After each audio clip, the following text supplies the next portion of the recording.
Howdy, all you delicious people. I'm here today to talk about Fantastic Four from 1990, The Horror. So, I have to go on and state here that this movie was a gleam in someone's eye by 1992. I have to go on and say that because not only have I watched this film, but on top of that, I had also watched the behind the scenes documentary called Doomed about this film. There to go on and talk about the $1 million budget that was put for this film, and to also go on and state how this movie was so often, it seems, running on fumes. Like, just the ridiculous things that they would go on and have to go through to make this movie. The insurmountable odds, the needing to use the actors' own wardrobes to have wardrobe for the film, so on and so forth. But then also, within the documentary, they are to go on and state comparisons of this Fantastic Four movie to the Incredible Hulk show that had been a thing in the 70s and early 80s, because 5 seasons. Then they go on and they also compare this to the live action Spider Man movies that, again, that was the 70s. And then also, they make kind of quick references of like Punishers and stuff like that. They go on and say, like, a film hasn't really been done like this before. Yeah, it really hasn't. And they decided to do it anyways. Because everyone was to go on to be very passionate about this project, regardless of real, just pure logic of just the inability of actually being able to pull this off because of time period and powers of which that these people are to have to use within this film. But anyways, we go on to have this film to have been done around 1992. And I say that because, of course, this movie should have been compared to two Batman films that have occurred around this time of the making of this movie. Because, of course, you go on and you look at Mole Man and you're like, Penguin Danny DeVito right there. You go on and you look towards the end of this film and you see Batman 1989. But this film needed to get made because it's unique and it's fresh and it's new. And a film hasn't been done like this with a team much before. It'll go on and it'll get made a number of different ways with teams with vastly different kinds of budgets, with it being knockoff X-Men teams and what have you. And it'll be like shows, it'll be all kinds of budgets. Will they all have been looking at this Fantastic Four film to really be the one thing that is to answer that question of, can a team project be put together like that? No, because it never got released. Sadly enough, got bootlegged after the fact and whatever have you, and eventually people saw it, but probably not enough. But so, anyways, we have to realize that the Mole Man wasn't actually the Mole Man because he was the jeweler because of copyright reasons. We go on to oddly in this film have a very young Sue Storm, just for her to be 10 years older, but still younger compared to Reed Richards within this film. Anybody weirded out by that? I was. The whole entire rest of the movie, I was like, Sue is young, Sue is young, Sue is young. What is the age difference between the two of these characters? I have no idea. A 10-year difference. Maybe more. Who knows? Why isn't Reed and Sue and Johnny and Ben, why aren't they all the same frickin' age? Because it makes the most sense. Is that to be another movie snafu that you guys didn't have the budget for 4 kids who all live in a foster thing? Like, was that another problem with this movie?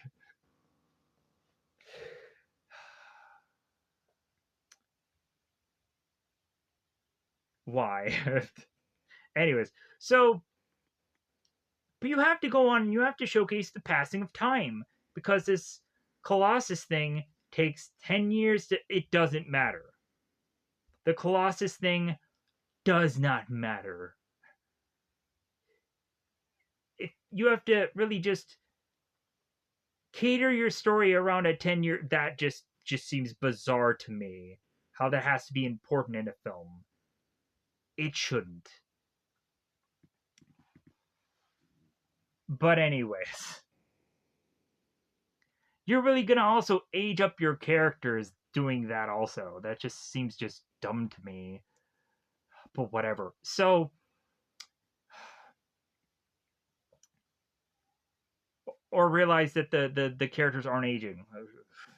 Either way. So we go into this film that kind of copies Batman films, but then eventually we'll come to find that the other Fantastic Four movies will probably copy this movie. When you go on, you have like the quarantine scenes done in Fan4Stick and kind of similar. And also you go on to the Chris Evans Jessica Alba movies. You're seeing some shades taken from this movie to go on and put together those. But this movie didn't really need to go on and get a release, right? You can also go on and see that like the villains kind of just do a lot of standing around. Even though they need to be in this film, they're just doing a lot of standing around. Because they have lackeys to do everything for them. We have Doom, who doesn't even need to show his face because he's in the shadows. And he sounds great. Believe me, he sounds amazing. I get it that the actor would have loved to have gone on and dubbed every word that he is to go on and say throughout this film, but sadly, it didn't happen. Because the movie wasn't officially released. Sadly enough. But so. Or maybe if they go on and ever do a re-release, which at this point just. Well, why? Well, why? Just so you can just slap it onto Disney Plus, whatever. I don't think that ever is going to actually be a thing, because I'm sure anybody would probably have some kind of problems with putting this movie on Disney Plus. Whatever, it is what it is.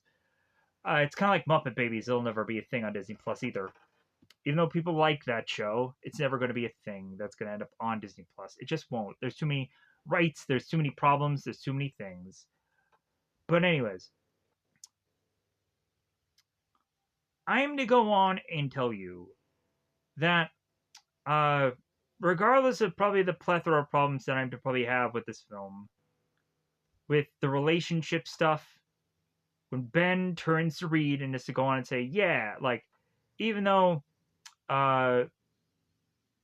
we should actually be looking at people's qualifications, how about we just go on and just have both Johnny and both Sue, because they probably know more about what we're doing than anybody in this town, so we might as well just hire them, right? Like, yeah, why do people need to be qualified these days? Just hire whoever you want. whoever just feels good, whoever just like just has just enough just things to just be in a spaceship and like legs and hands and feet and they just need to be bodies in the ship. That's all they need, right? That's all that matters. That's that's chicken babies, right? They're cool. Anyways, so the overall verdict of my movie of Fantastic Four, 1994, unreleased within the sheets, is to go on and state that this movie is fine. I say fine because, of course, we have the existence of modern day MCU. We have the existence of a whole season of Ironheart, that there are three characters, well, four characters that exist within that show, and nothing is really going on within it. People are selling souls and digging holes and wearing hoods, and things are happening in that show, but not enough for me to go on and say that it's worth me to go on and say that I would rather go on and frickin' watch Ghost Rider than watch Ironheart again. Or actually review it legitimately. You can legitimately watch Ghost Rider and not need to watch Ironheart, just so everyone knows, just so everyone's aware. You can get the gist of Ironheart through the movie Ghost Rider. People are like, huh? Believe me. If you haven't seen Ironheart yet, you'll know what I mean. And if you've seen Ironheart, you're just like, I have no idea what you mean. And I'll be like, you're welcome. Smooches. I don't know what I'm saying anymore. Anyways, we have planets where people have to sing for a language. We have cats that have tentacles coming out of them. Give a freaking Marvel movie a break at some point. This is probably not to be the worst thing you've caught me watching and reviewing and taking the time to say words about it, aka Ironheart seconds ago. So, you seriously watched Iron? Yeah, I watched the whole freaking season severely casually, and I still regret even that. I do. But you're welcome. Anyways, so this movie's fine. I would not go on and rewatch it. It was just a thing to just be like, I got this notch on my belt, mother truckers, and I'm happy. That's all that mattered to me. I can go on and feel that I've probably watched almost every bit of MCU Marvel content. I think there might just be one thing here or there that I probably have not seen. And I doubt I will go on and actually bother to see that this day or ever. And I'll be fine with it. I think there might just be some animated stuff that I still want to go on and check out that I probably haven't seen completely. But you know, we'll cross that bridge when we get to it. But yet so. Let's go on and let's try to break this movie down in the quickest way that I hope to try to accomplish this, because I have gone on and possibly said that a billion times in the past, but it never actually comes to full fruition. But in my mind, this movie's only an hour and 30 minutes, and like I'm going to try to get to that marker like it owes me money. Because it won't, but still. Because really, like, I have stayed way too long of a day up to continue to just, in a rational mind, continue to talk. So, my apologies for any way of which speech pattern you are to go on and hear within this entire review. And I hope to, after finishing this review, have enough strength left to go on and upload this video so I can have something out there for today. So, thank you for going on and listening to this. You know, thank you. So where can you go on and see Fantastic Four, the unreleased film from 1994, supposedly? You can go on and watch it on an app called Moopzy, Moopzzi. If you were to go on and have a mobile device, I would recommend a tablet or an iPad. But if you don't, you could probably have a phone. And go into a Google Play Store and download an app called Moopzy, Moopzzi, and justifiably go on to watch this movie for absolutely goddamn free. As well as also you can watch a number of other MCU movies, as well as also comic book films of any kind of nature, because that's just you. That's what your flavor is. Or maybe you want to go on and just want to watch whatever the heck that you want to watch. Go ahead and check out Moopzy. Or even an app called Zellophonic that doesn't have this movie. Zelivonic. That is Zelivonic. And be able to watch a number of movies and shows for absolutely free. Because I said so. Because I demanded it. Because regardless of my feelings, you need to get your own opinions as well of these projects as well to realize that you are to have missed out on the Fantastic Four movie. And now you have yet another bit of Marvel just off your watching list, it seems. So, with that said, let's break down this movie. Let's effing go. You know? Let's Fantastic Four and go. I also wanted to go on and definitely check out this film because I want to have every single Fantastic Four movie freaking on my gun to blow, if you know what I mean. When I'm going to talk about freaking first steps. I'm going to go on and be like, okay, this movie is to go on and not be anything like you've seen before. Or maybe it's everything that you've seen before. And here is, I want to have every example I can about every Fantastic Four movie that has ever existed at my beck and whim. So let's begin here. So we have this professor that is going on in this chalkboard, and he's rattling off all these numbers, and we immediately have Reed in the background, and he's like, oh yeah, this number is 7.2, blah, blah, blah, blah, blah, blah, blah. And everybody's like, okay, all right.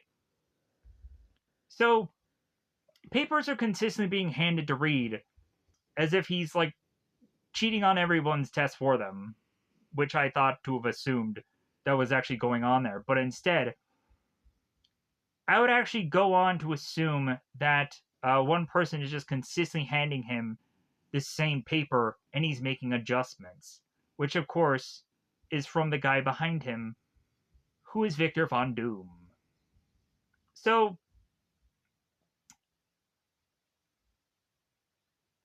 we are to go on and, of course, have Doom kind of upset for how Reed is to continue to make adjustments via this piece of paper that he doesn't like. And so the two of them make their way outside of this class as it wraps up. And so Reed is kind of really critical or concerned about Doom's calculations of the experiment that they are both putting together. Reed wants to go on and do some simulations, and Doom is just like, well, I think my calculations are pretty dang perfect. But you know what? If you want to just have a simulation just to kind of like put yourself at ease, then by all means we'll go on and do that. Oddly enough, they won't actually go on and do that because Doom will just go on to say it's like, well, Colossus has arrived. Colossus is to be the catastrophic event that is to cause some cosmic happening, that is to give our characters powers within this movie. Colossus, a X-Men character that is to be coming from the skies and be all of a smoking and all of a lightning and all of a thing, and then to give our superheroes powers. Just roll with me here. So we cut to Mrs. Storm's boarding house, and students are welcome. They are, just so you're aware. So we have the young'und version of Sue and Johnny Storm again. I have to point that out because they are young, making their way in the world today of this boarding house.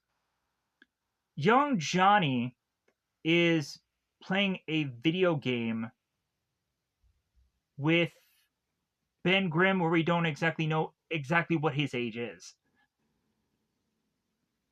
Not quite sure. So,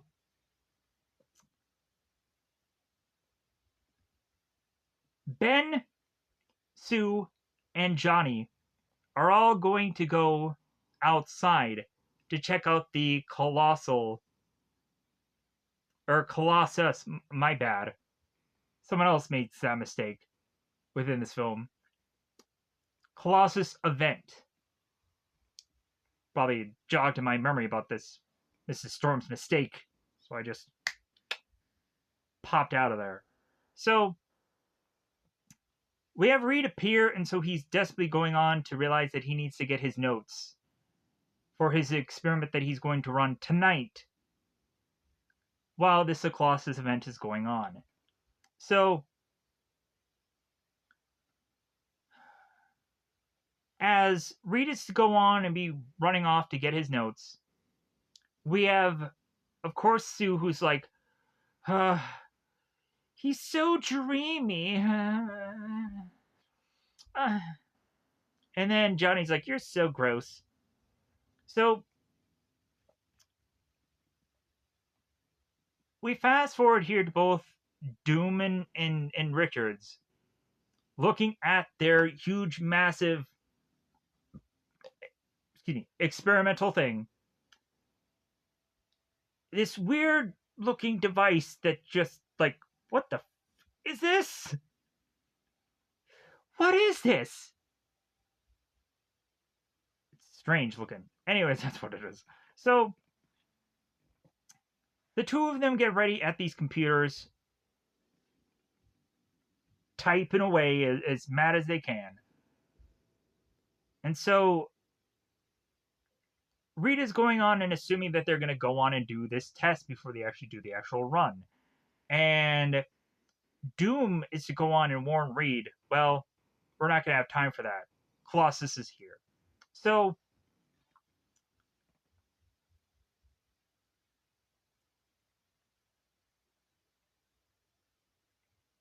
Doom is to go on and talk about that everything that they dreamed of is going to happen right now, and that they are going to harness the energy of tomorrow.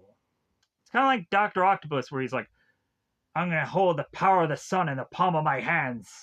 It's tritium and whatever. Same thing. Same thing. Same exact thing. Man, I think Spider-Man 2 stole from this movie.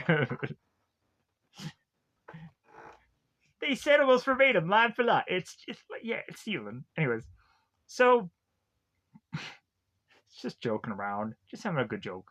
So, here's to the future, my friend. Stay thirsty, my friend. So, Ben, Sue, and Johnny, and other people, extras, friends of the family. I don't know whoever they are. So they're all at this place watching Colossus event going down, and they're having a good time. I believe. I hope. And so Sue and Reader continue to. And so they go on to realize that the Colossus event is to seemingly go in to narrow into the area of which that is to be right nearby the Reed and Doom place of origin, which is to be the lab. So Ben is to see this and he's like, I don't like how this looks. So he decides that he wants to go on and he wants to run off because he's just kind of concerned for Reed and for Doom here. So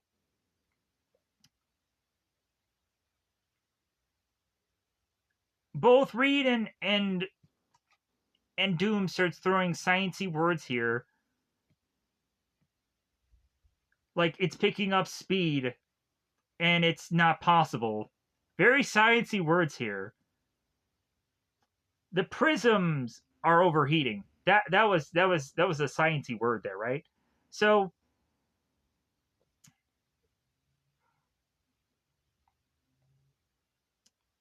as lightning starts to smatter around both Reed and Doom, having Reed call out to Victor to look out, they both are forced to duck as the lightning continues to go around them and then hits Doom here. And this is the only time we will go on and see Doom in a thing of lightning for the rest of this film. Because it'll never happen for the rest of the film. Even though that's actually supposed to be Doom's power. Whatever. Just whatever. So anyways. So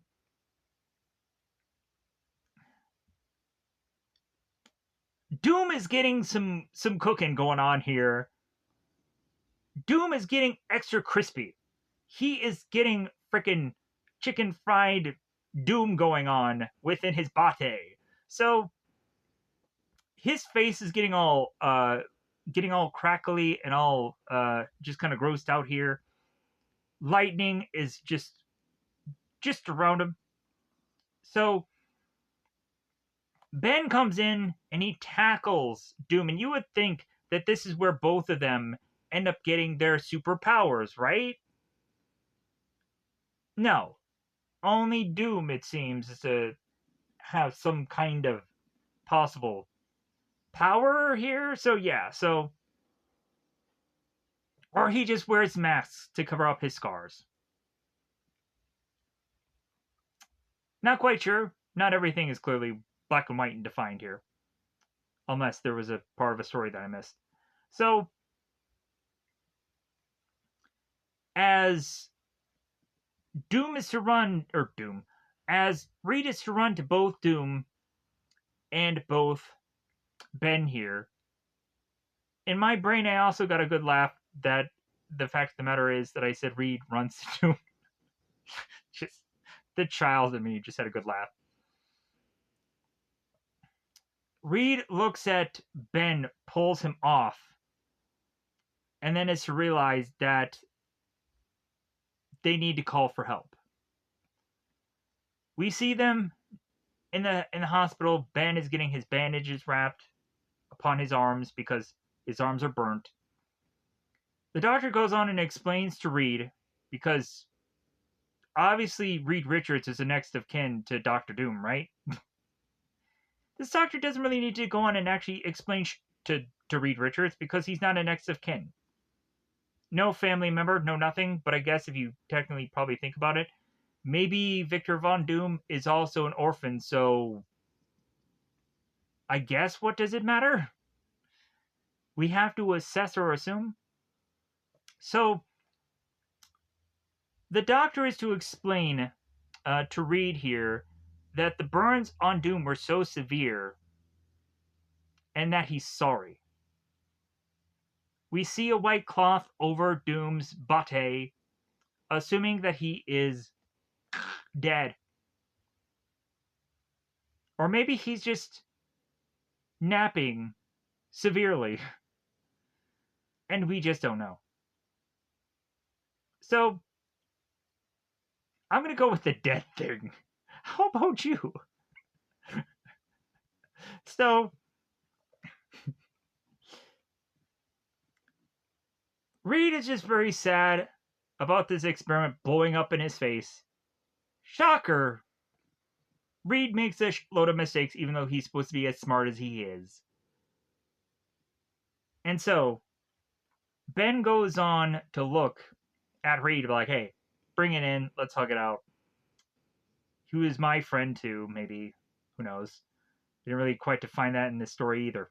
So, the two goons of Victor Von Dooms is to go on and say, His Highness, we must save him if it's not already too late. So,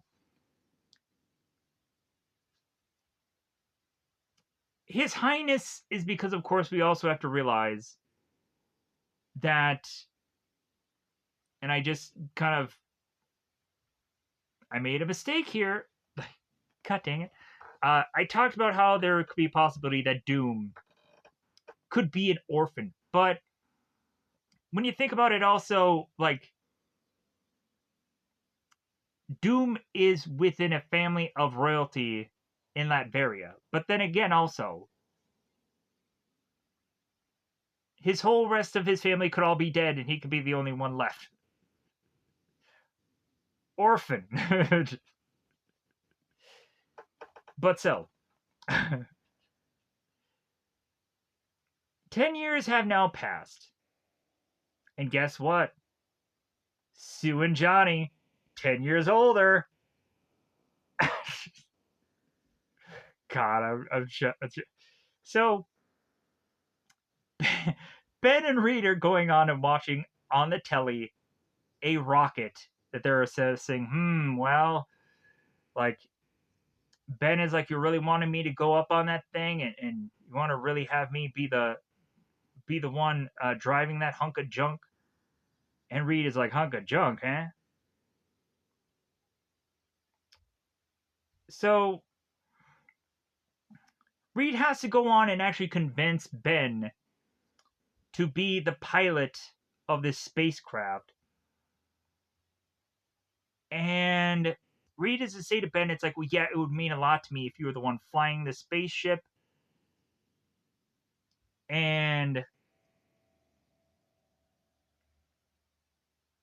then, of course, Ben is to tell Reed, it's like, well, you got yourself a pilot. No, all we need is a crew.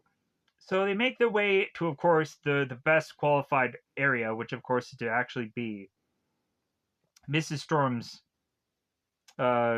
boarding house to look for astronauts.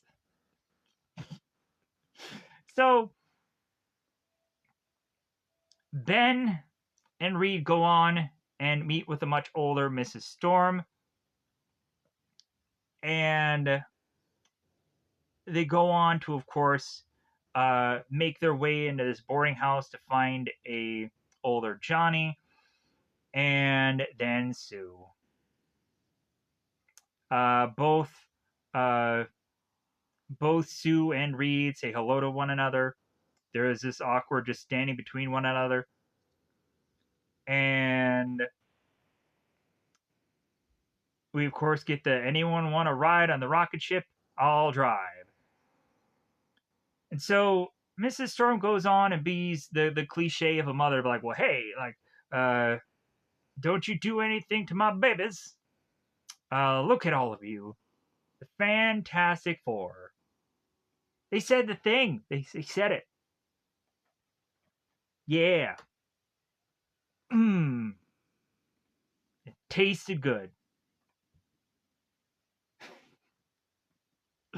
So the next thing we end up seeing is Doom's Goons. Sound like a cool ring. I should probably keep it that. I'm sure they actually have actual names in IMDb, but I couldn't be bothered to try to figure out what they are because I'm sure there are these long, extraneous names of which that I'm probably going to forget and butcher every time I go on and try to pronounce them. So in this case, Doom's Goons. So they go on and talk to Goon. They go on and talk to Doctor Doom and state, "We have received the shipping information you requested on the diamond, your highness." And Doom is to say, "Perfect." We then cut to a armored truck that is to be nearby a sewer lid that is to open, and we end up seeing Mole Man or Danny DeVito. I'm not 100% sure. Let me know in the comments below if it's to logically be Danny DeVito or it actually is to go on and be Mole Man. Place your bets. It's Mole Man. So both Reed and both Ben end up getting a suitcase that has a diamond within it, and they go on to make their way up these stairs to knock into a blind woman because they're awful people. And so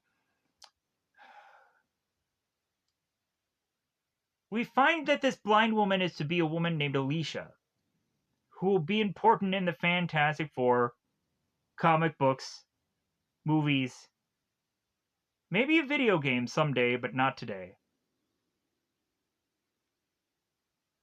I wish she could have. Legit. I'm not joking.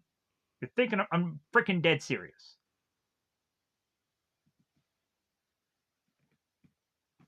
Yeah. Anyways, so Alicia is to go on and knock over her statue. Oh no, my statue! And then Ben is to kind of look over and he's like, "Oh, this woman's attractive. Hey, I'm sorry about your statue. I'm really sorry. I'm so sorry." So Alicia gets up and she goes on and she touches Ben's face and she's going on to state, it's like, well, you know what, I could really go on and I can sense that. But also while touching your face, I'm like, like, and so also like weirdly like Ben like lifts this girl up in almost the air and she's like, you're kind of holding me up in the air, can you put me down? And so he's like, all right, okay, all right. So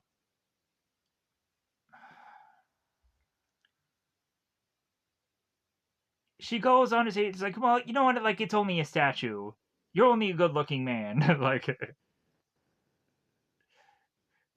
dinner Tuesday night. You're buying. So Alicia never goes on and asks for a date, but she walks off. And so Ben is to go on and try to pick up the pieces of the statue. He's like, and so he turns to Reed. It's like, I'm in love. And Reed is like, well, yeah, you put it up a great first impression. Let's go here, buddy.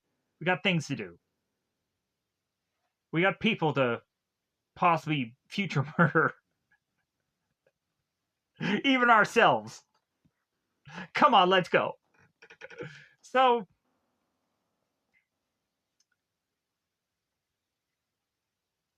since it seems that Mole Man is to find out about this diamond as well as Doom, as well as Reed and Ben and the rest of the Fantastic Four,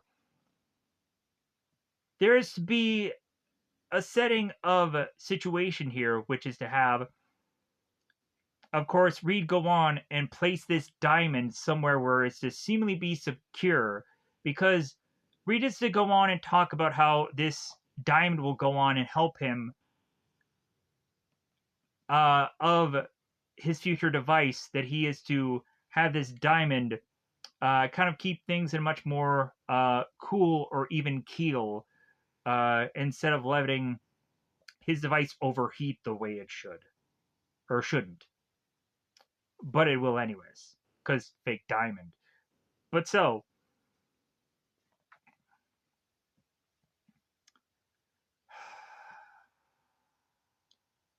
they go on and have Reed have to mention about 10 years ago about how Doom had died. And it's been really weighing on Reed that if they go on and they finally perfect uh this whole experiment, that Doom dying won't be in vain. I'm like, man, this is really great. This is really great for Reed here. I really like this part of the story here. This is great. It's a great character, just kind of just holding this thing in for so many years, and maybe this has really affected this character and changed him to not be anywhere close to anywhere different than he was 10 years ago, as far as looks and almost anything. God, it's just. Anyways, maybe he has a little bit of salt and pepper on the sides, but not everybody can pull that off. Moving on. Uh, so after everybody's to go on and hear what Reed is talking about, how he definitely wants to perfect this experiment, so that way Doom won't die in vain, and so everybody starts to be like, "Captain, my captain," and they all just start coming in and like, "Well, hey, I definitely want to go on and be a part of this project now that you've gone on and said stuff like that." So, like, I'm definitely gonna go on and be with you, and then like Johnny says that, and Sue is like, "Well, all right, well, like, um, anywhere you want to go, I'm there." So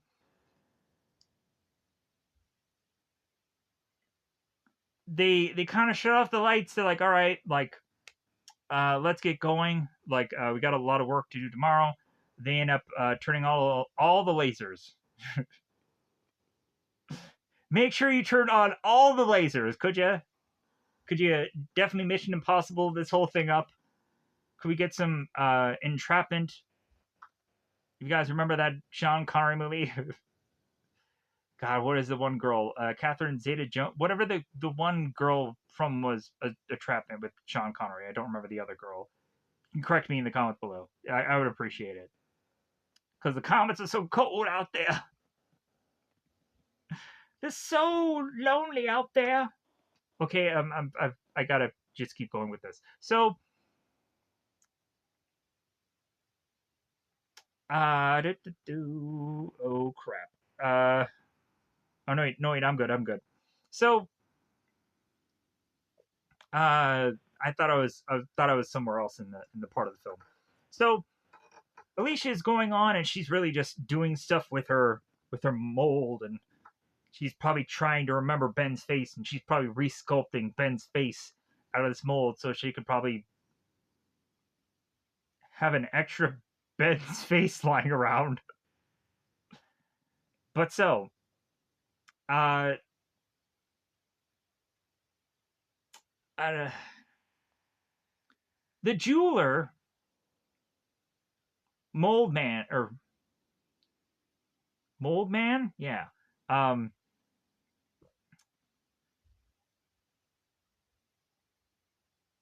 good grief. Yeah, they just call him the jeweler. Because I also thinking like, have I been saying that the whole time wrong? I don't know. Anyways, so because that's what just kind of weirdly creeps into my brain that I've been saying something wrong for the whole time because I'm not good with names. Not good. Anyways, so good enough to get by. So Mole Man makes his way into the security lasers and is to, of course, go on and get the diamond and swap it out for a fake one. And so Doom is absolutely ecstatic because he's like, man, two birds with one stone. Not only am I going to steal this diamond, from this mole man to get what I want, but then also, like, I'm going to, on top of that, kill the Fantastic Four in the process. And all my dreams can come true. And so, and no one is going to be able to capture Colossus besides Doctor Doom. Or maybe the X-Men. So, the next thing on the news for the Metro Times, Richard's shuttle launches today. So, we have all the Fantastic Four within this space shuttle, and they end up going on to have a countdown here. All engines on, liftoff. We have liftoff. So, the spacecraft is within space, doing space things. Space. So, they're going on and they're talking about the temperatures and where to turn and so on. It's there's a lot of technicality stuff they're talking about here. It doesn't really matter in the whole grand scheme of things. But if anything, the only real grand scheme of things is that Ben gets paid the big bucks. Yeah. So Susan has to go on and activate the antenna to try and start the process of the device to create the experiment again. This time around, we're going to have every single one of these people not go anywhere but where they're already sitting. It makes no sense. To hope that this device is going to actually work. And bizarrely, Reed is going to be right where he's sitting to then, for some reason, figure out that the diamond that he had brought with him is a fake. Don't know how he figures that out, but he does. Someone needs to explain that to me, please. Because I may have just... He's not even in the same room as the diamond. Yeah. So, Doom is to call out to Reed Richards, "Goodbye, my lover. Goodbye, my friend. You have not been the one."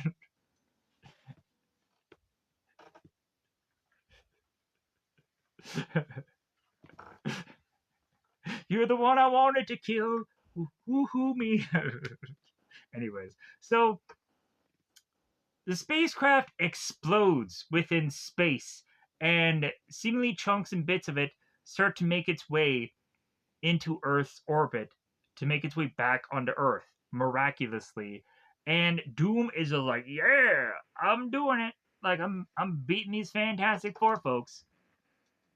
And so we go on to first see that Ben is making his way through the rubble, calling out for anybody.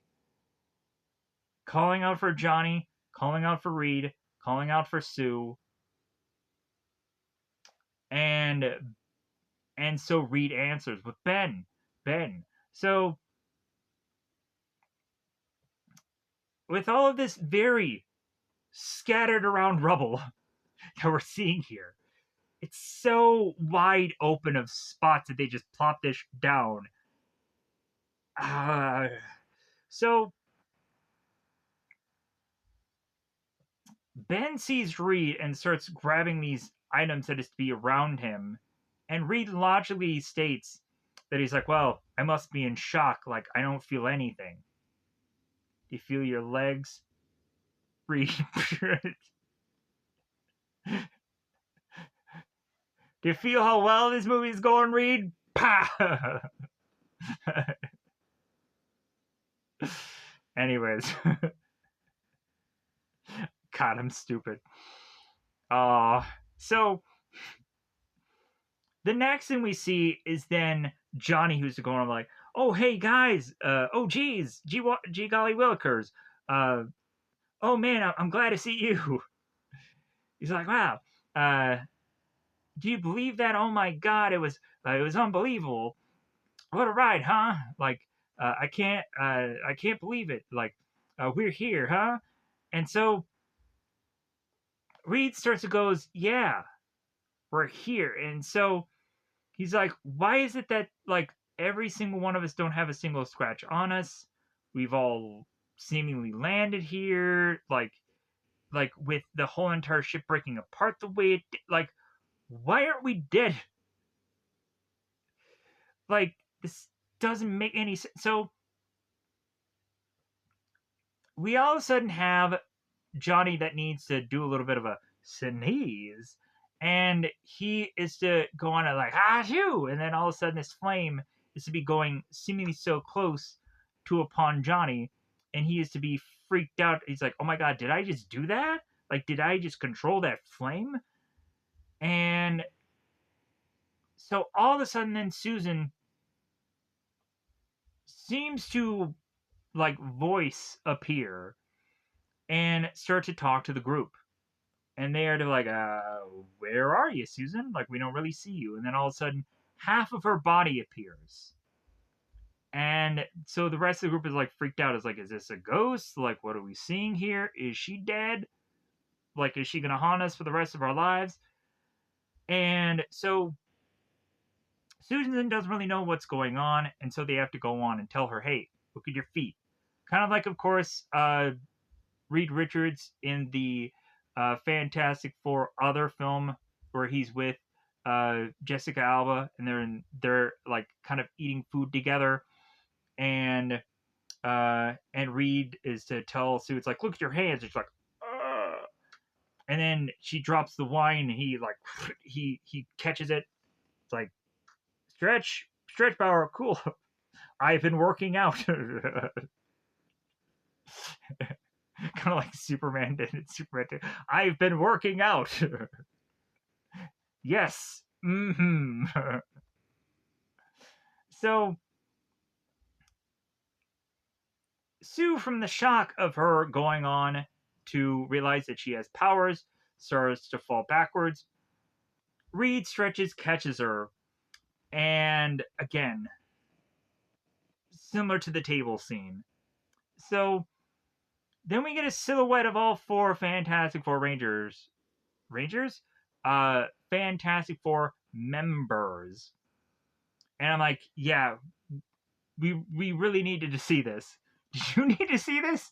I needed to see this. Because silhouette, it's cool. God, I'm such shit. Anyways, so the next thing we see is four Fantastic Four members all around a bonfire. So even more darkness. Great. That's all I wanted in my life. So they're contemplating when exactly they're probably going to be found by the government or whoever they had gone on and worked alongside with of this mission.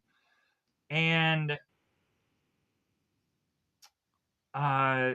there is also a contemplation to maybe think that the people who are trying to find them could also assume that they're dead. Just throwing that all out there, because I guess they don't have any kind of things upon their body that is to show any life signs or anything like that. Kind of like in Apollo 13, how they have those kind of things attached to them that are to show that they are to be alive or dead, or to have the flu or sickness of some kind. Anyways, so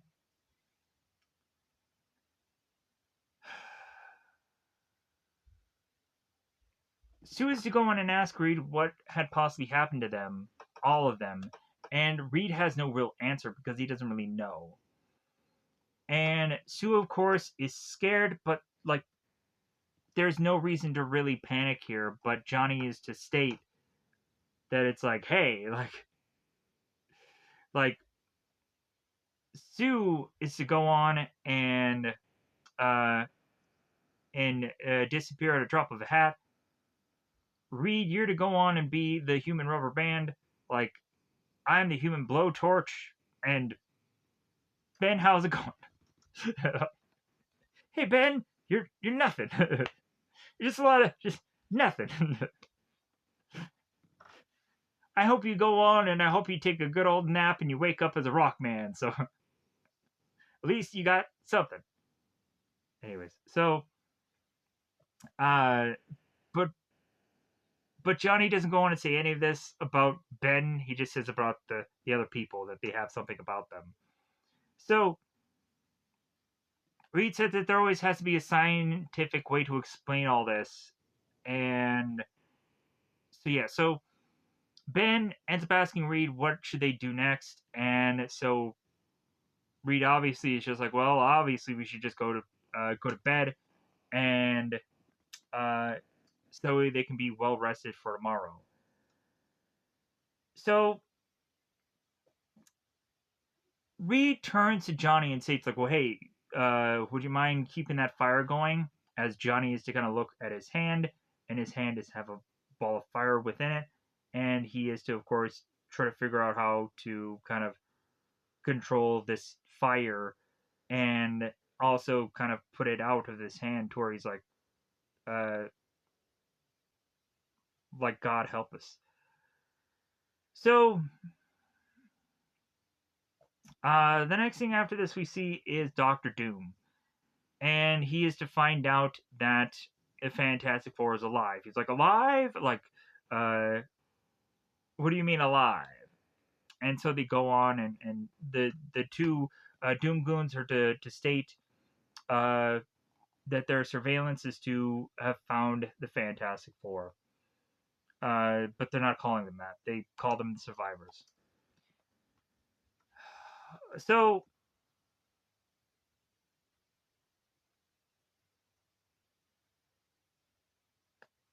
here is where we go on. We consistently have Doom that keeps saying the word "find them." When he keeps going on and saying the word "find them," like find them before anyone else does, is that understood? Find him. I was immediately going on and just having Man of Steel, General Zod flashbacks where Doom turns to the guys like, "I will find him." That's what I was thinking about, like right then and there. So back with, of course, uh, Alyssa here. So in the newspaper, it says Reed Richards and crew presumed dead. Uh, Alyssa is to go on and be again making her face that we have to probably assume is still Ben. And she ends up getting a knock on the door, and Alicia is to uh, find out that it is a package deliverer. And oddly enough, this guy has a hat that looks like Thor's wings over his head, probably done on purpose.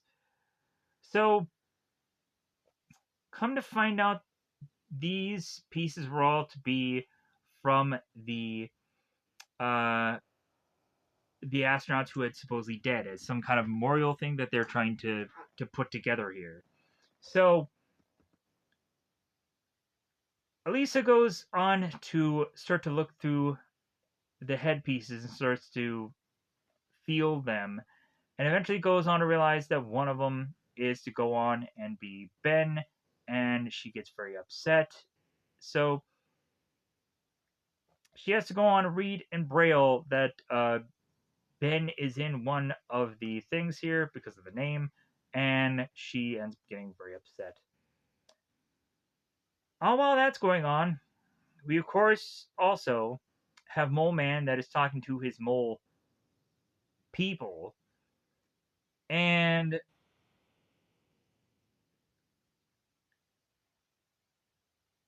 is to, of course, state here that, like, I have given you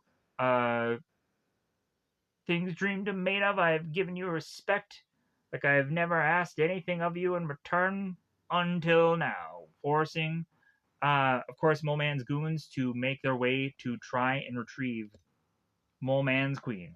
They go on and say queen, queen, queen, and they leave. So, as of course, Alicia is to be upset by Ben being dead, Mole Men are slowly but surely making their way through her door, through her windows, propelling from the ceiling, coming from all orifices of this person's humble abode to try to get to her.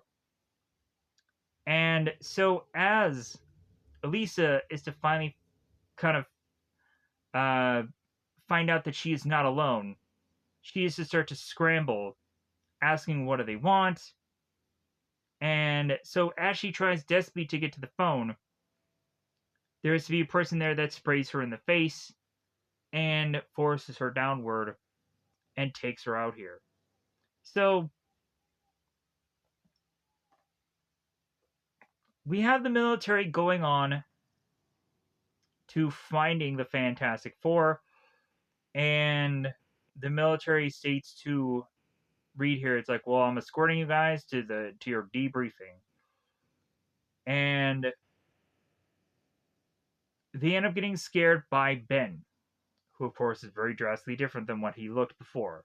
So Reed ends up going on and like, hey man, put your guns down, he's one of ours, like he's fine. So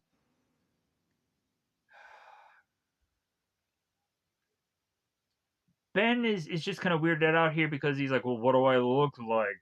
And then he goes on like, oh, what kind of thing have I turned into? Reed, what have you done? What have you done? So Reed ends up telling Ben, hey, we're gonna get some help, Ben. Uh, we're gonna turn you out of that freak that you. We're gonna get you out of that freak costume. Come on, Ben. Like it's gonna be fine. Like we're gonna party it up after all this said and done and over with. So, uh,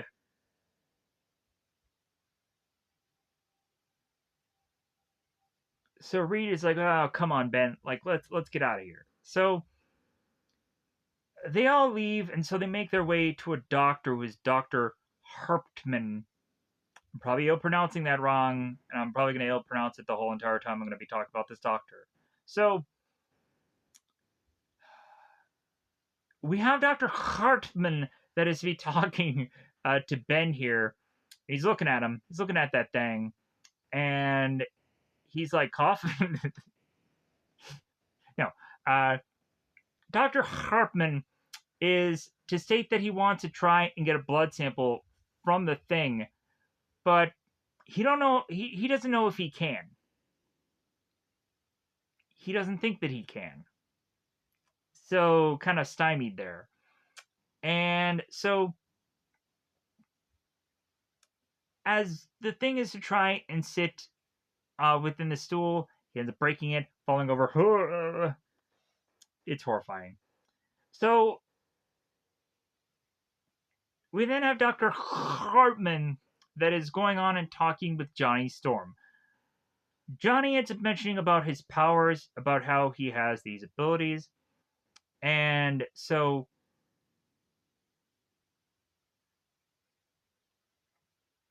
in that he just needs to concentrate on a part of his body and is to just have to flame on, and then the flame on triggers the thing coming from his hand, and then he says flame off, and he's like, aha, I figured out what the trigger is. Now I know what the secret word is to have this happen or not happen.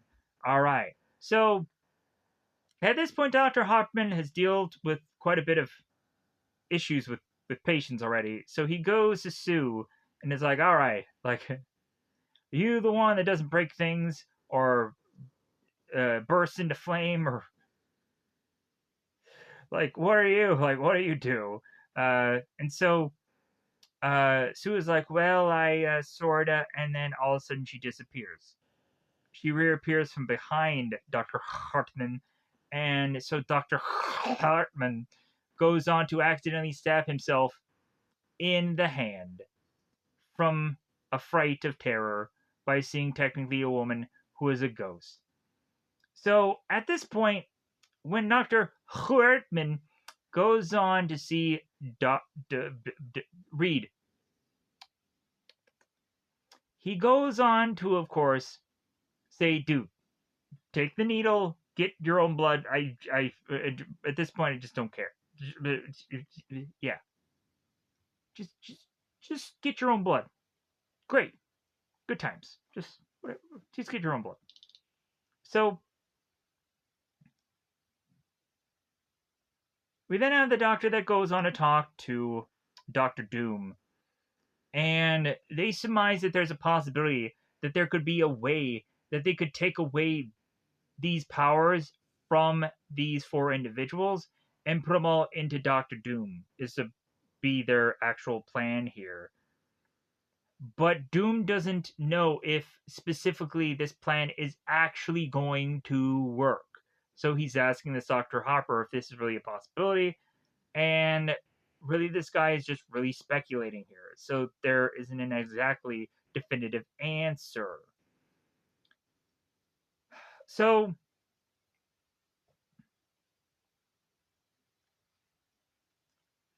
we then would go on and have Doom realize, like, well, hey, like, maybe all I need to focus on really is for us to get that diamond for my machine. So Doctor Doom sends his Doom goons to make their way to Mole Man's people, and we start to see some Mole Man and trash cans and all kinds of things that are go on and kind of set up that they're going to meet up with Mole Man's people. So Doom's goons makes a bargain with Mole people, and it seems that they are to go on and not quite be such an easy seller of wanting these guys to go on and make an offer for this jewel or diamond. So back with the Fantastic Four, all four of them are all in the same room together. And at this point, Johnny is just having a little taste of cabin fever. So much so that this is again to remind me of the very first Fantastic Four movie with Chris Evans, where he goes off to motocross and like he said, the fire is blazing hot, the fire. Yeah, like I'm just waiting for just Johnny to just storm out here because other film. So we have Johnny upset because there's no phone, there's no telly, there's no nothing for them to do here besides just play cards, it seems. Isn't that good enough for you, Johnny? Isn't cards good enough for you? So so we go on to have, of course, like them kind of, well, like Ben, like, what do you think? And so Ben answers Reed. It's like, well, like, I want to cure Reed. Like, you heard Hartman. Like, this could be contagious. Like, no wonder they don't want us outside the world to have contact with us. Like, go on and infect a bunch of people. Who knows? So maybe they decide to just stay here a while longer until uh, they finish figuring out what's wrong with themselves.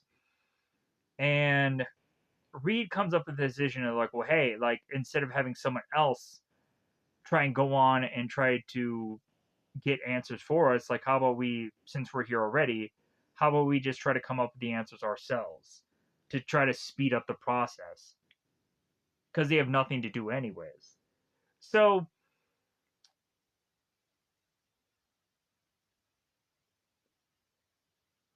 now we have Mole Man who ends up going on talking to Doom's goons, and Mole Man ends up stating that he had already promised this diamond uh, to his queen, Alyssa.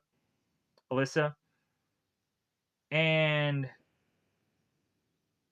we had the Doom Goons immediately looking at Alyssa and it's like, dude, she doesn't want no diamond. Like, uh, and so Mole Man is like, well, she will be. Uh, when she realizes we are both alike, that we're outcasts of the world. Uh, and so Mole Man ends up telling both these guys, like, well, hey, you have your answer. Now leave. So the two Doom Goons leave, and or no. Like, so the two goons end up standing their ground, saying that, like, well, we can't just do that. If you will not sell the diamond, we will have no choice but. And so they start whipping out their guns, and so that then forces then Doom to come down and physically talk to Mole Man here, and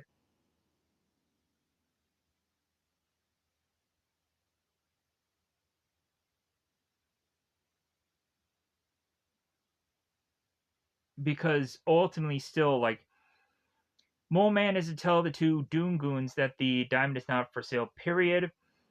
And if these two people are to come back again, that they won't be so merciful and they won't be so cordial. So Mole Man is to go on and tell the Mole people to escort the Queen to his room, and that he's going to have some private time of consultation.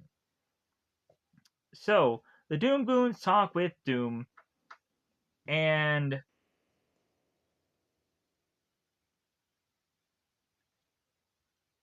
the two goons ask Doom, it's like, well, hey, should we go back and eliminate him?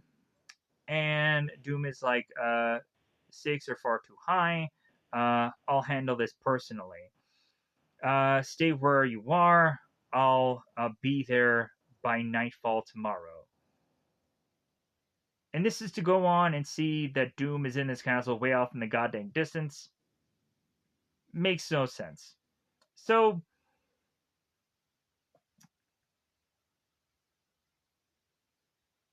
we have a bunch of guys all in these get-ups needing to get a blood sample from the Fantastic Four. And as Reed is to have this card put upon his forehead, Reed looks at Ben, Ben looks at Reed, and then they look at each other. And so that ends up being the signal that the thing needs to go on and beat the crap out of these guys.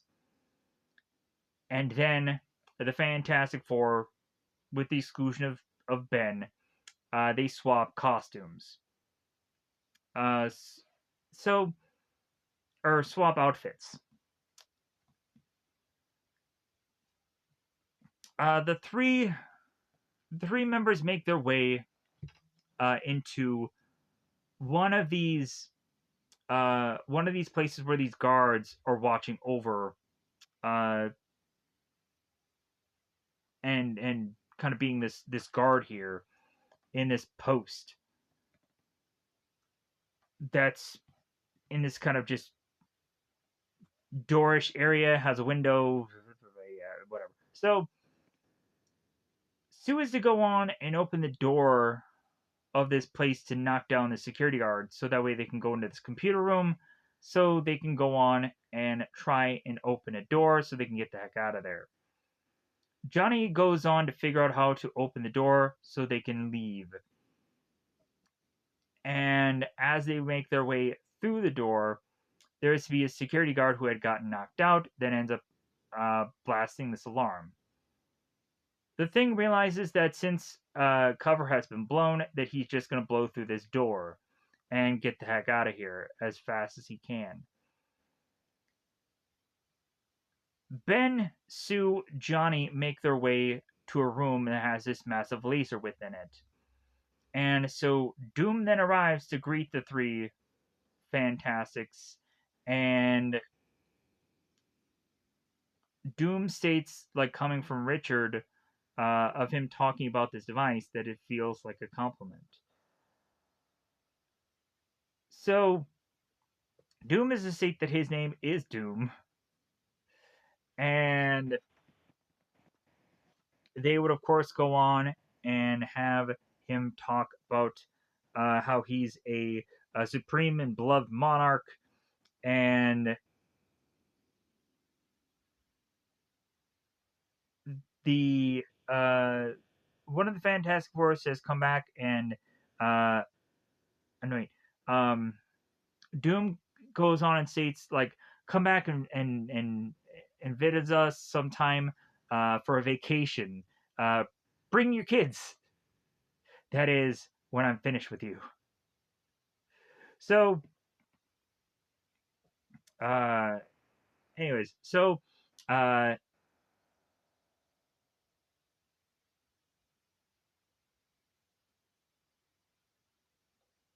we have, of course, the Fantastics that are going on and saying that they want to go, home, and Doom is like, "Well, like, how rude of you. After all the trouble I went uh, through to make this place feel at home, and you're running off like naughty little children. I just can't allow that. Now, can I?" So, gonna do a little bit of adjustment here. Plus, I also have a really just, stiff neck. Stiff neck? Me, I know a stiff neck. I have a stiff neck, and so I'm just like, I don't know, I just kind of slept on it wrong, and so I'm just like, I'm just, uh, yeah. Just the worst part about sleeping in a bed sometimes is just like eventually you're just kind of working through some like you either have a stiff neck or like your lower back hurt, just like, and just sucks. Anyways,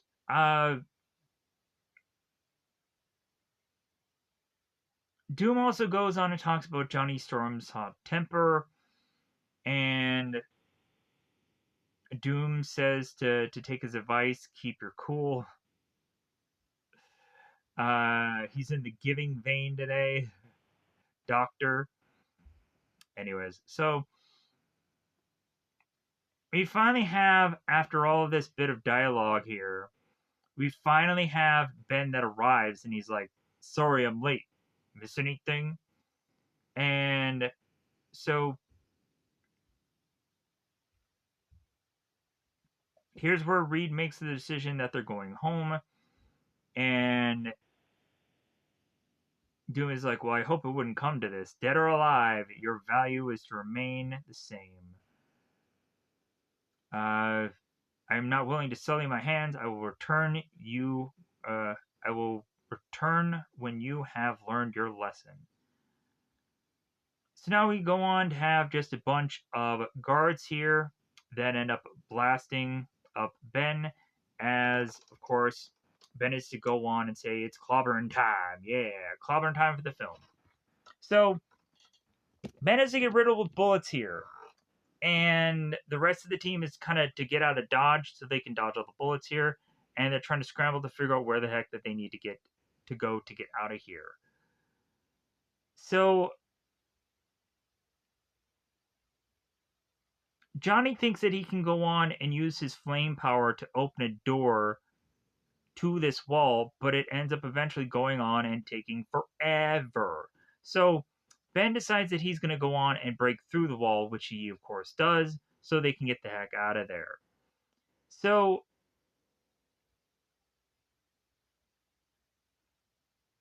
the team all scrambles to make their way uh, to, of course, leave.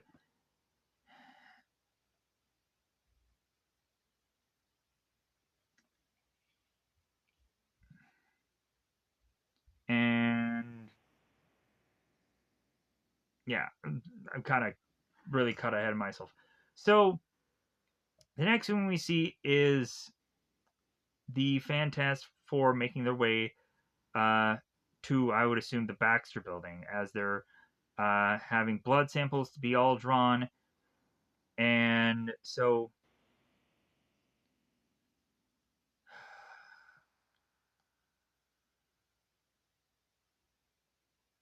Sue states, well, whatever comes from this, I mean, even if we don't recover, uh, if we get worse, some things shouldn't go unsaid. And so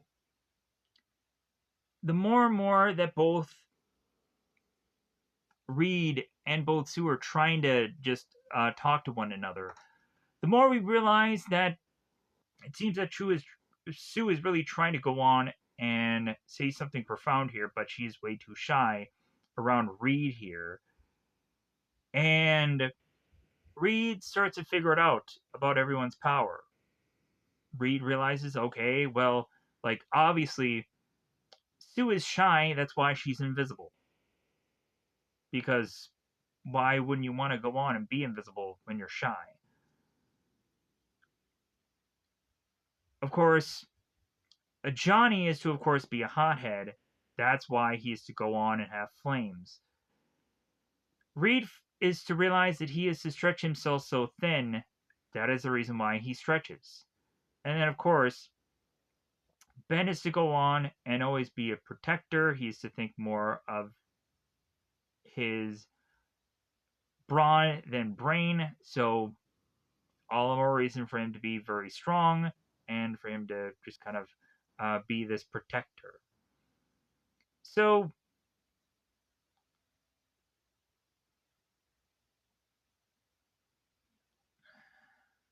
it is kind of funny that Human Torch does go on, or Johnny goes on to say, "Holy Freud, Batman! I think you're right." So we have a Batman joke in a Fantastic Four movie. How great is that? I throw in a G golly willikers every once in a while because it sounded funny. Okay.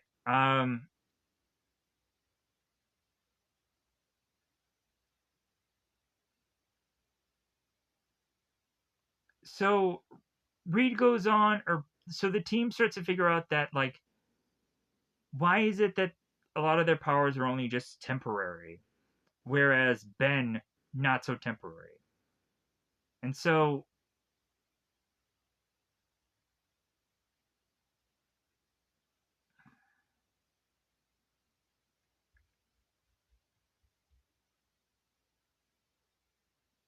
Ben is to state that, like, out of the whole group, like, since the rest of the team can go on and live their normal lives and no one thinks otherwise, and Ben is just a freak, uh,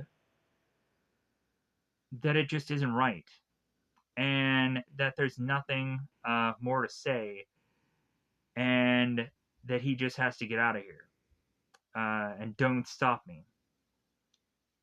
Ben starts to make his way through through the streets here.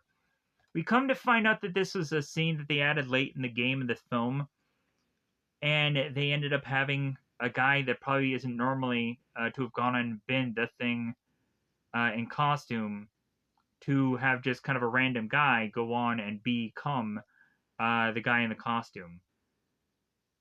Also, they had talked about the hangar uh, that they kind of filmed this movie in, and how there was always rats, and how there was always to go on and be a cat that could kill the rats. Like, there's a whole just story about how like the hangar had said how condemned it was, and da da da da. Yeah, like whole horror stories about that. So Ben goes on to be hiding near this restaurant, and a chef finds him and tries to shush him away, to then end up having Ben be seen by this hook guy, and he freaks out. So, uh, here is where they finally get the Fantastic Four costumes. And we're like, well, hey, what do you think? You look like a dork. Thank you.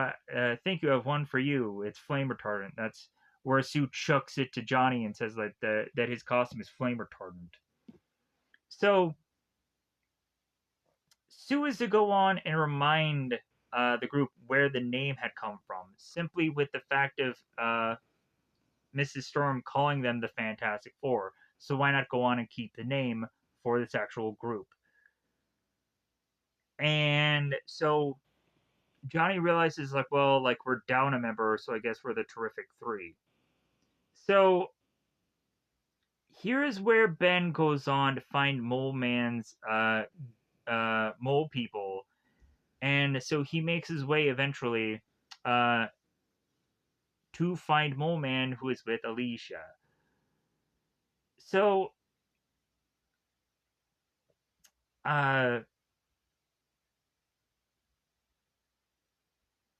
Mole Man is talking to Alicia, and Alicia is stating how she will never go on and be Mole Man's queen, and so on and so forth. There's just a bunch of her just kind of refusing to do anything the Mole Man says. And so Mole Man goes on to meet up with Ben here and is to look at him and to realize that he is to be reminding him of the pain you've endured, my beautiful brother, so on and so forth. Like, uh,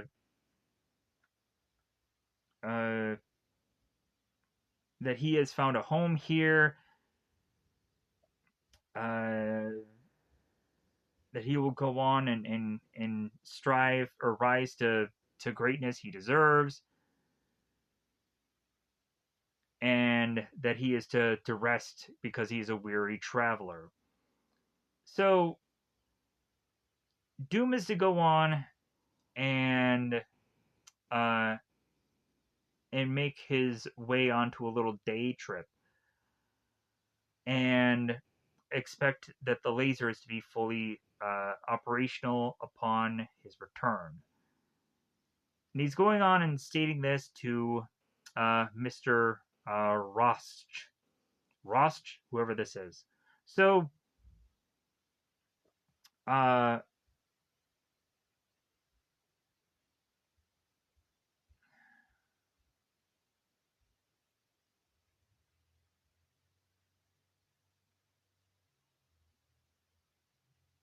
Reed is to go on and is to ask the group, how is it that Doctor Doom is to go on and know about the diamond?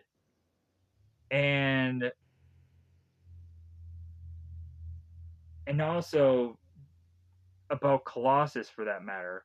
So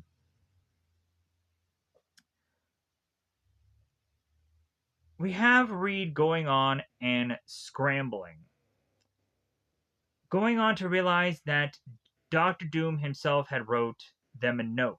So Reed is to go on and find a note that Doctor Doom had, or Victor had read to him, or wrote to him in the past when they were in college together, and he matches the two letters, and he realizes that Victor Von Doom is Doctor Doom, and that Victor is alive.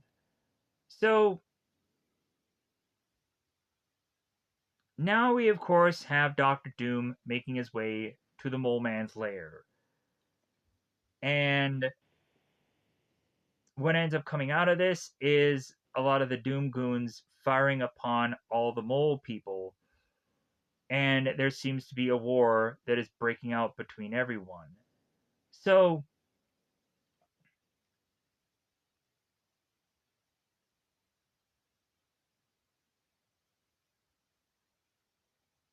while that's going on, we have the Mole Man that is turning a gun onto Elisa and says that she will die by his hands uh, unless something is to be done here. And Doom is like, go ahead, kill her. Like, I don't care about her. Like, who do you think I am? And he's like, hey, please don't let me stop you. Go ahead and just kill her dead. And then Ben ends up kind of coming in between all of this, and he's like, let her go. And he's like, oh yes, by all means, let her go. So uh here's where then Doom grabs Alicia, and then he uses her as a bargaining chip against Ben. And here's where the thing goes off into, again, it's clobbering time. And we have Elisa that ends up saying that she loves Ben, and Ben all of a sudden turns from the thing to Ben Grimm, and he runs off because he has no armor, he has nothing. So he runs off, and he gets far enough distance to then turn back to the thing again.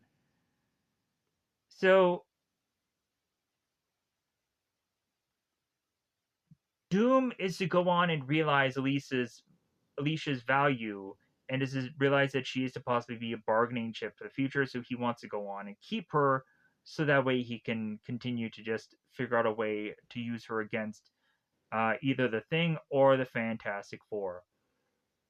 So uh, Doom ends up going on to have a little bit of a video conference with the Fantastic Four.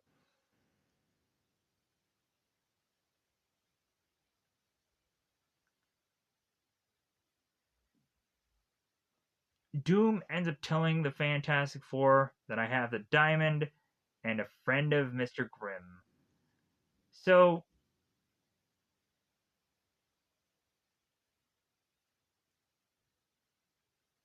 we come to find out that this laser that Ben is going to hold over the Fantastic Four is going to destroy New York. And it seems like that footage that they use to destroy the city is very generic. Like, I think, like, I've seen this probably footage, like, just all the time, and they just kind of really just colorize it to make it look slightly tweakingly different, but it's the same old visual that we've probably seen 100 times in world-ending films. So Doom ends up getting the ultimatum of like, hey, you guys have 12 hours to surrender, or I'll wipe out New York City. So Ben comes back to meet up with the team, and so uh, Reed ends up giving Ben the news that Doctor Doom is Victor Von Doom, and that they're gonna face off against their old friend. So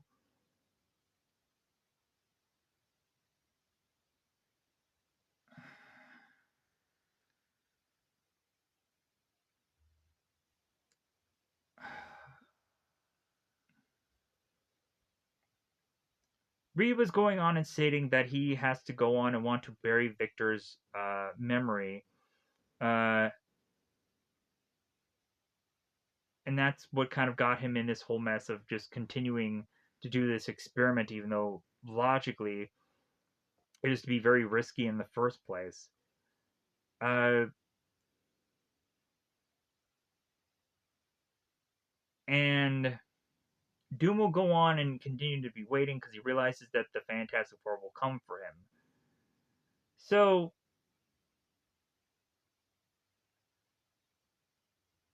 everybody, of course, is to go on and have their own reasons for trying to go up against Doom here, and so they're all in.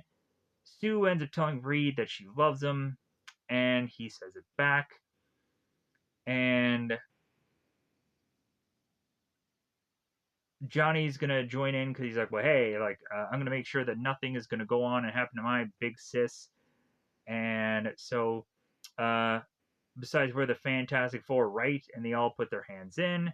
So, the following, it seems, day, uh,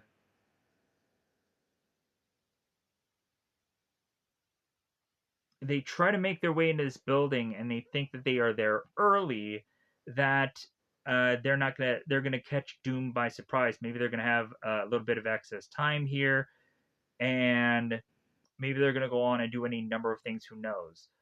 All of a sudden, there ends up getting force fields all around them, and none of them can move. So Doom ends up showing up. Uh,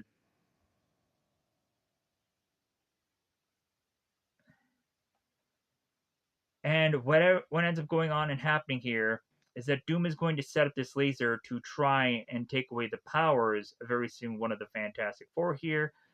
And what ends up happening instead is that Reed is going to go on and use his stretching ability to stretch underneath his force field so he can, of course, go on and kick uh, kick this device to where all of a sudden the device starts to spin and spin and spin and spin. And so at some point, we then go on uh, to have the machine, I think, explode, which then goes on to start to free the rest of the Fantastic Four. For the Fantastic Four to go on and face off against Doom here. I'm trying to race to try to just get this done, in my opinion, because we're almost done anyways, and we're already past the time of the movie.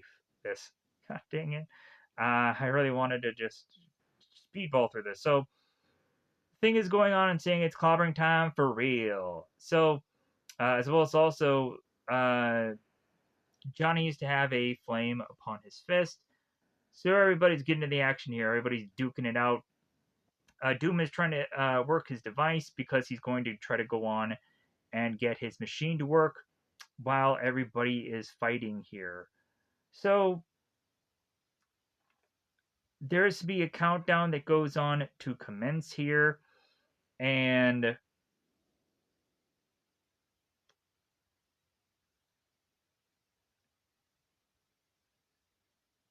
we have Reed that is trying to scramble to get to the device, and he's realizing it's so close to it almost reaching zero that there's no way he's going to be able to stop it.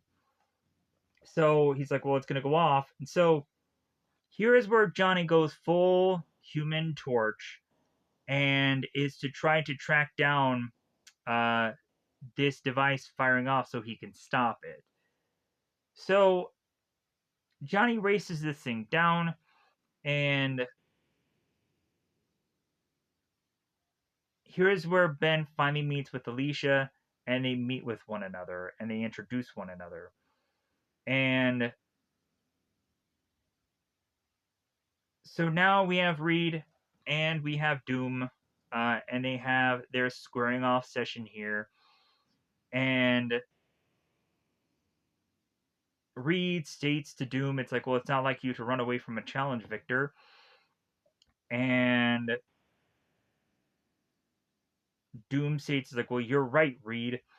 Uh, Considering that has happened here tonight, I'll take what I can get. I'm going to enjoy killing you very much. So here's the thing. So Doom ends up getting the claws out here, and immediately I'm thinking, like, you're trying to claw up a guy that's rubber. Makes no sense to me. Whatever. Just all right. Um, like maybe Reed will bleed. Who knows? Uh,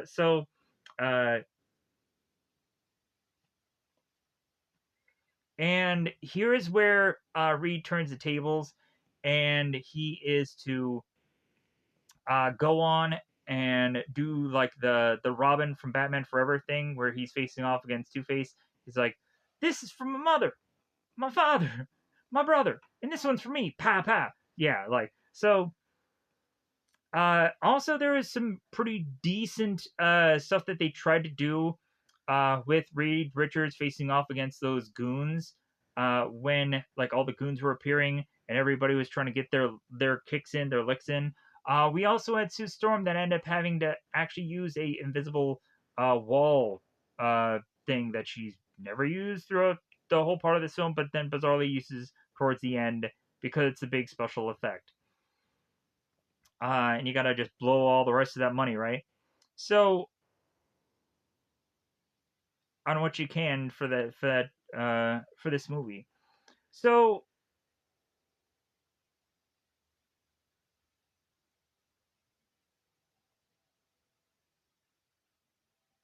we go on and have Reed just kicking full sail Doom's behind me to the point of where Reed is to fall back so much so that he ends up falling down a little bit of this castle, and so he's desperately holding on, realizing that Reed, with his stretchy ability, can go on and catch Doom, as well as Johnny is trying to catch that laser that is trying to be fired, and he will go on, he will catch it, and he will stop it. So, because of course he will. So Doom says, Reed, help me. Reed says, we were friends once, remember? And so Reed reaches out to Doom and says, and so they say, like, you see, you have not the courage to strike the final blow, do you? You see, you have not the courage. Now, yeah. So, uh, as of 10 years ago, you failed at your moment of triumph. You betrayed me, and now it stands between us. Colossus was to be ours together, and still have and you still have a chance, Reed. Go on, save me. Uh, don't you think for a moment I shall ever rest until I have what is rightfully mine? Here's to the future, my friend. And so Doom goes on and is to grasp away from his glove to then fall, seemingly to his death. But then again, who knows and we'll never know. So Sue and Reed both turn to one another like, well, hey, let's go home. Let's hope we have a home to go home to. And then Reed drops the glove and walks away. Johnny stops the laser and saves the city. He ends up trying to use his flame, his blast. It all works. Crisis averted. And after this, we go on to see both Sue and both Reed get married, and we have Ben going on and telling everybody like, "Hey, come on, guys, give them some room, huh?" So, uh, Reed goes on and turns to the rest of the group. It's like, "Well, hey, like, uh, don't get in any trouble until I'll get back." And so Reed ends up going to the limo. He ends up kind of outstretching his hand to say goodbye, and we get the heck out of here. So goodbye, everybody. Goodbye, everybody. Thank you for going on and listening to this.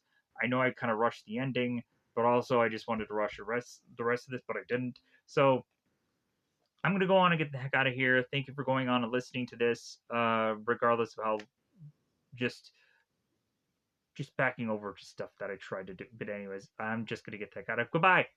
Bye, everybody.